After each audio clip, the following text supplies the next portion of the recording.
Assalamualaikum warahmatullahi wabarakatuh. Kembali lagi berjumpa dengan saya Dr. Yosadi, spesialis penyakit dalam. Para jamaah, dari video sebelumnya kita telah belajar bagaimana penularan COVID-19 baik secara langsung maupun tidak langsung. Maka dari itu kita perlu mengetahui ini untuk mengetahui langkah yang tepat untuk pencegahan.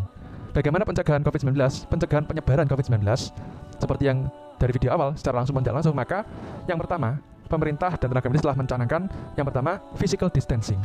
Physical distancing maksudnya apa? Physical distancing itu adalah penjagaan jarak fisik antara satu orang dan orang lain. Tujuannya apa? Tujuannya agar droplet yang dikeluarkan oleh penderita COVID-19 itu tidak secara langsung menuju ke lawan bicara. Karena apa? Sudah ada jarak. Karena secara teori, droplet atau percikan ludah yang mengandung virus yang bisa dikeluarkan oleh penderita COVID-19 itu secara teori hanya berkisar sekitar 1,5 sampai 2 meter jaraknya. Maka jika kita menjaga jarak 2 meter dari penderita COVID-19, kita menjaga physical distancing, maka secara tidak langsung kita telah mengamankan kita dari percikan droplet itu, sehingga risiko tertular jadi berkurang. Namun, apakah itu saja? Tidak, ternyata tidak. Karena walaupun droplet secara teori hanya 2 meter, tapi kalau ternyata ada angin, ada sirkulasi udara, ada AC, maka droplet bisa melayang kemana-mana dalam jarak yang lebih dari 2 meter.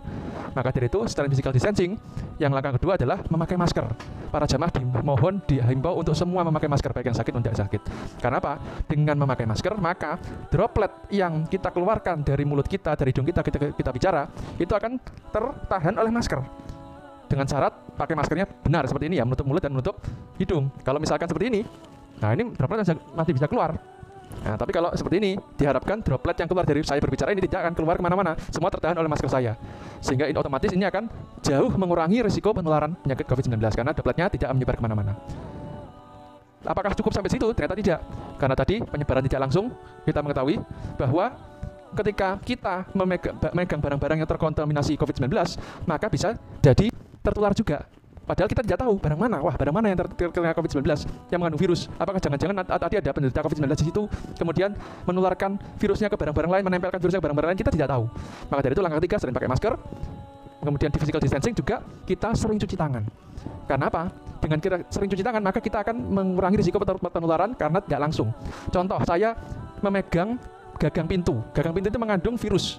Karena tadi ada orang yang COVID-19 yang memegang gagang pintu itu. Saya memegang gagang itu, otomatis tangan saya juga terkontaminasi oleh virus. Maka kalau kemudian tangan saya itu memegang mulut atau mengucek-ucek mata atau mengucek-ucek hidung, maka saya bisa tertular. Tapi kalau saya sering cuci tangan, saya mau cuci tangan setelah dalam aktivitas tertentu, saya cuci tangan. Kemudian saya melakukan aktivitas lagi, saya cuci tangan lagi. Maka kemungkinan tangan kita terkontaminasi virus kemudian kita memegang wajah kita itu semakin berkurang karena kita selalu cuci tangan. Itulah yang perlu dilakukan oleh para jamaah, termasuk di lingkungan pengajian atau di masjid. Budayakan selalu physical distancing dulu. Jaga jarak 2 meter. Kemudian juga memakai masker. Sakit mau tidak sakit harus memakai masker. Karena pakai masker itu sejatinya bukan untuk melindungi kita saja, tapi kita melindungi orang lain jangan sampai tertular oleh kita. Karena kita tidak tahu kita membawa virus atau tidak.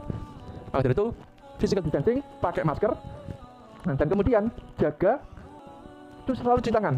Dan karena kita namanya physical distancing ya, kalau di masjid kadang-kadang kita bertemu dengan jamaah, kita bersalaman. Bersalaman saya. Untuk sementara ini waktu wabah tidak usah bersalaman dulu. Semua mungkin diganti dengan ucapan salam, kemudian tangannya seperti ini, itu bisa untuk menggantikan salaman sementara. Bukan karena menyalahi sunnah tidak, tapi untuk menjaga diri kita dulu untuk sementara. Tidak usah salaman dulu. Kita selalu menjaga jarak dan pakai masker. Baik orang itu dikenal atau tidak. Kadang-kadang kita tidak pakai masker. Ini kan orang-orang sekitar sini. Tidak usah pakai masker. Saya kenal orang ini. Oh, ini teman saya. Oh, ini rekan saya. Oh, ini orang jamaah kompleks ini. Tidak seperti itu. Karena kita tidak tahu siapa yang membawa virus. Walaupun jamaah kompleks itu, tapi jamaah itu setiap hari keliling bekerja di pasar, di kantor, di rumah sakit dan lain-lain, kita tidak tahu. Kemudian dia pulang dari pasar, pulang dari kantor, pulang dari rumah sakit membawa virus, kemudian dibawa ke kompleks itu, kita tidak tahu. Maka dari itu semuanya harus memakai masker. Insya Allah itulah sedikit penyampaian praktek pelaksanaan pencegahan penularan penyakit COVID-19 di masjid atau di area-area jamaah. Semoga bisa bermanfaat. Alhamdulillah, jazakumullah khairan. Kita berjumpa pada video berikutnya. Assalamualaikum warahmatullahi wabarakatuh.